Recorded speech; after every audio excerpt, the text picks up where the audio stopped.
นี่วิธีการเอาทั้งหลังจากเอาแล้วมาล้างทำความสะอาดขั้นตอนผลลวกเอาได้พี่น้องบริเวณกินดิบได้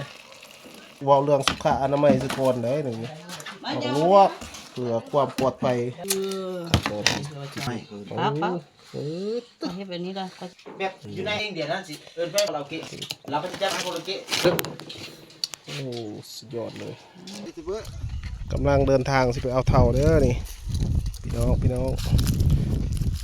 เท่าบานช่วยหรือว่าบานกลางตะเสียบแท้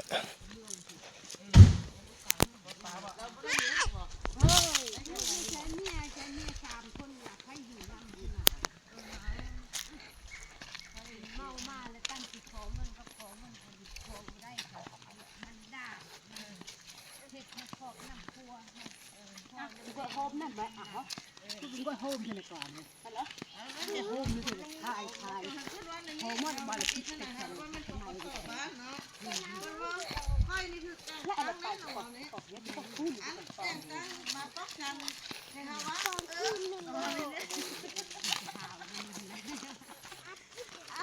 าแล้วก็ให้เป็นปกติบ้านได้นี่เด็กบ้านเจ้าเธอเคยยินค่อยกระเสื้อแล้วเนาะแล้วก็เขาตรงนู้นเลยอันก็ค่อยแต่งแล้วค่อยกระต่อแล้วอีกค่อยแล้วแต่งแล้วมันก็ตรงนี้ละเราว่าไม่ได้บุญแล้วมีคนไปเฝ้าเจ้าค่ะแต่ว่าตอนนี้จะมาแล้วโดนเขาไปแล้วมาเห็นมีอยู่บ่นี่ให้ได้สิได้กินบ่นี่แล้ววับมันมีหัวเท่าทางลุ่มก็ได้กันบ่มีทางถึงเด้ทางพุ่นเลยถูกเฮือละว่าถูกช้อนก้อนเด้เท่านี่ก็อึดช่างเท่าพูดบักกำงาม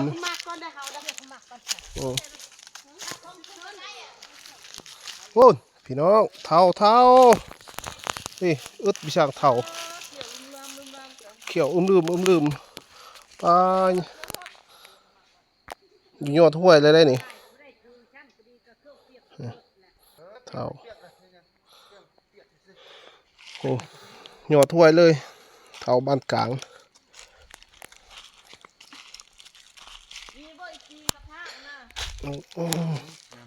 เขียวลืม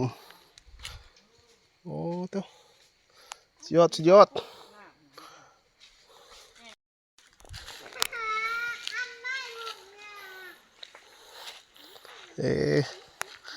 กำลังลงโซนเอาเท่า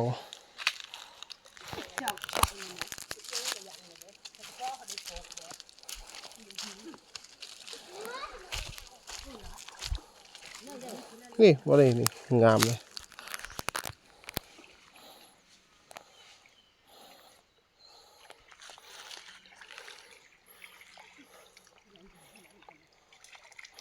สอนเท่าครับพี่น้อง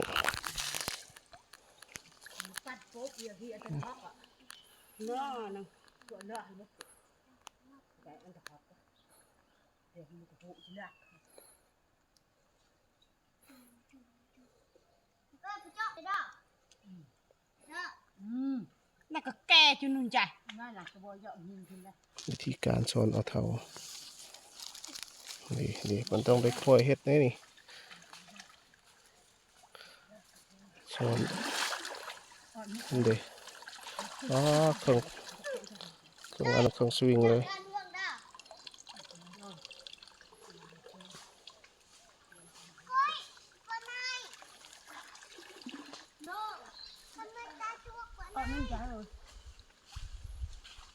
คือคนตรงนี้ดูนี่ตะบนอยากกินนะ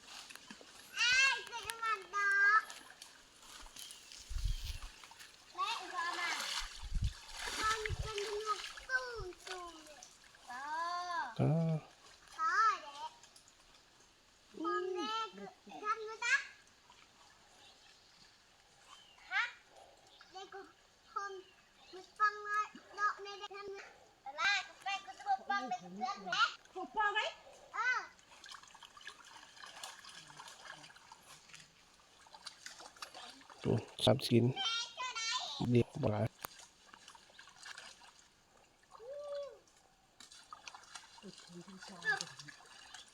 ปีชาเจอการจะปั้นอะไรทีเดียวที่จ้องฟ้องแล้วนะโอ้มันก็จะกุจ่าจุเจ้าเว้ยโอ้ยนี่ก็ยาขนาดเท่าไหร่ละเป็นช็อกขั้นตอนวิธีการเอาทั้งหน่วยเอาถ้วยบัดกลางระหว่างบันซุย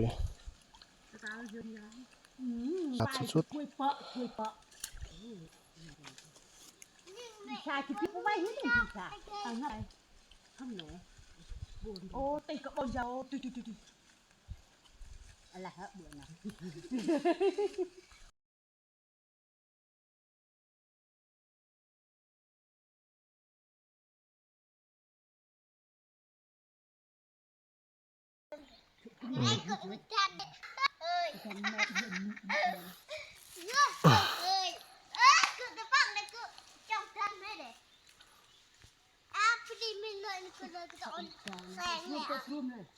แม่น่ะคือเปาะมันน้ำแม่เอ๊ะเอา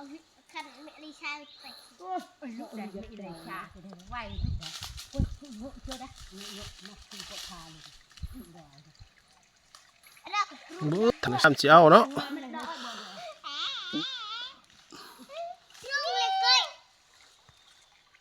ลุงเลยเด็กท่านแหละท่านน่ะแม่บักคุยจะตอมคือละ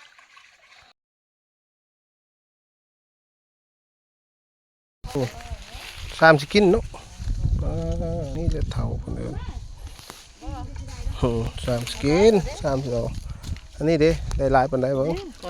โอ้อันนี้ขนาดเอาไม้เกาะได้แล้วบ่ได้เอาวิ่งเราเพิ่ง3สิกินเท่า เพื่อนนั่นยายนั่นเลย ยายอยู่พูดอีกหลัง โอ้ยเอาแล้วไม่เข้าใจบ้อมแต่เขาก็เลือกเพื่อแล้วนี่ หลังจากเอาแล้วมาล้างทำความสะอาดเพื่อสิปรุงอาหารโอ้หลายเนาะ3สิกิน ให้อึดเขาเนี่ย คะแนน ได้กินเลย จะได้ไม่ให้กินเนาะเอาไปขายก็น่าจะได้เงินหลายได้ ใช่ เนาะ ได้เงินนะ แต่ว่ามันไก่ตลาดเกินเลยไม่มีใครเอาไปขาย ไปสนใจก็ซื้อก็ได้ก็ฝากอนุสิทธิ์ บอกฝากอนุสิทธิ์อีกโอ้มีฝากอนุสิทธิ์อีกเท่าเน่าคนบ่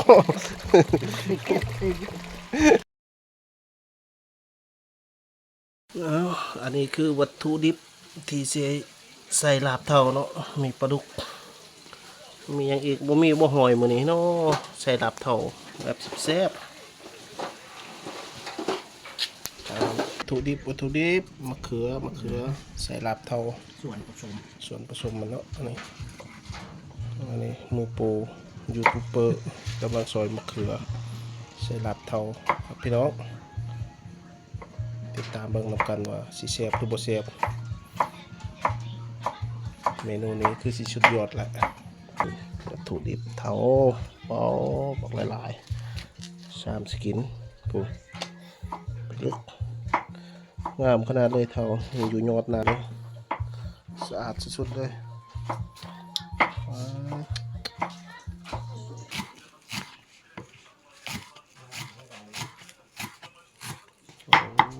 ดึกแล้วมีหลายขั้นตอนได้กว่าจะได้กินก็ได้เมนูนี้ก็บ่แม่นว่าสิได้โซกหากินง่ายๆได้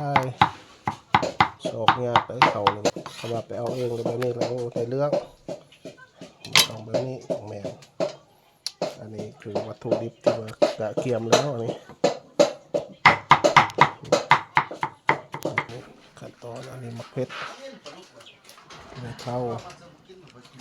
อันนี้พวกนี้ต้มมี่ว้าวจากแนวใด แม่เซฟอยู่บน แนวเสียไปกินต้มมี่บ่ได้เนี่ยนี่ อาหารรักเลย อาหารหลักคือต้มมี่โอ้อันนี้ลวกขั้นตอนลวกเท่าแล้วนะขั้นตอนผลลวกเอาได้พี่น้องบริเวณกินดิบไป คน เชื่อดิเฮ้ยนี่นะขี้โมนนะกุนโมน ตาดีเลย โอ้ยทำไม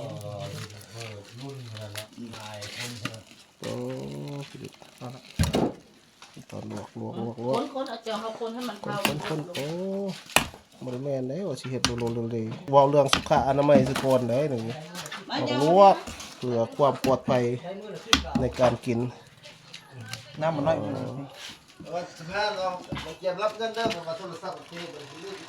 ถุดิบปลาดุกต้องได้ตำปลาดุกซะอีกได้นี่เพื่อความนัวความแซ่บมาตอนการใจปลาดุกนี่เอาทุกขั้นตอนตำ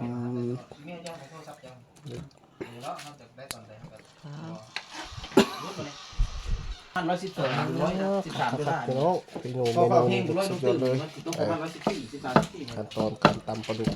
เพื่อความแซ่บความนัวต้องขาดคนบ่ได้เลย จะเดือนนึงรองท่านสิทอนประมาณเดือน3ที่จะไปตัวครับ11นาทีอ่ะ ปะสิฮะ ความแซ่บเปล่า โยดังเลย สุดยอดเลยเด็ดพี่น้องโอ้ขั้นตอนที่จะแซ่บนี่ ทำเย็นกันได้ใส่เป็นนัว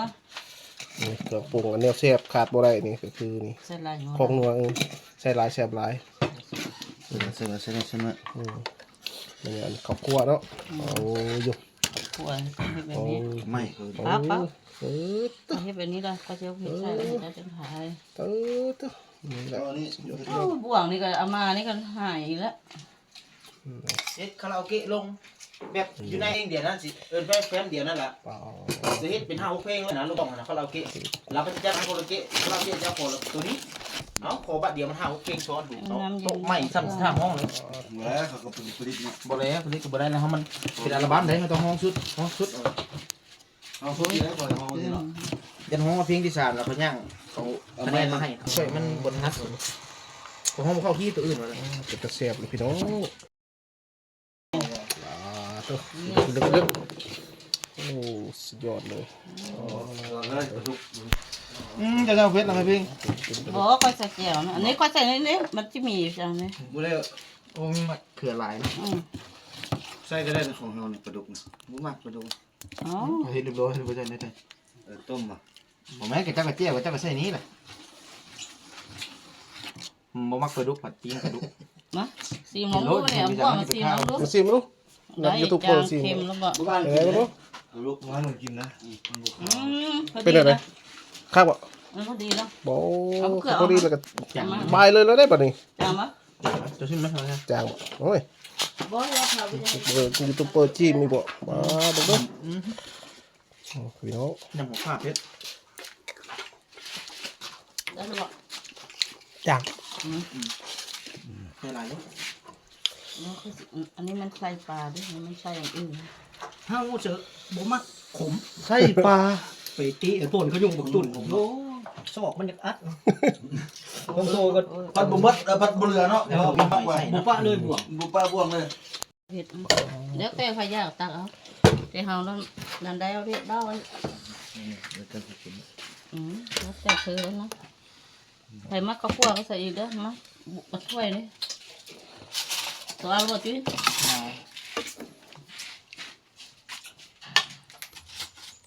เพื่อนจะมันบ่ จางมากนั่นใส่อีกเอามาตักเอาดินอนเลยหลาย โอ้3 จาน3 สกินหมอบอกยังไง3 สกิน เอารถไฟมักอันข้าวพวกใส่อีก มักบ่ได้เลยจัดเองจัดการเองเพราะว่ามักเผ็ดมักนัวมักเค็มมักจาง ใส่มือมันอยาก ปรุงเอาเองสำเร็จแล้วอันนี้ยอดมึงดูเป็นอะไรซิมมึงดูแซ่บหรอซิมมึง พอดีปากบุกผมมายัง ครับอ่ะเยี่ยมโจเยี่ยมเลย ได้หอยครับเนาะ เยอะตัว ห้อยกับบักแข้ง เนี่ยคัดไปไว้กับมะแข้งก่อนวะอันอื่นครบมาแล้ว ย่างที่มันก็ครบสูตรเลย มือหน้าจังหวัดใหม่ แข็งมาตัว เอาสำหรับคลิปนี้ก็สิจบเพียงสำนี้มีแต่ว่าภาคติดตามคลิปต่อไปเสียลงวันใดเนาะเอาขอบใจ FC ที่กดติดตามอ้าวจบ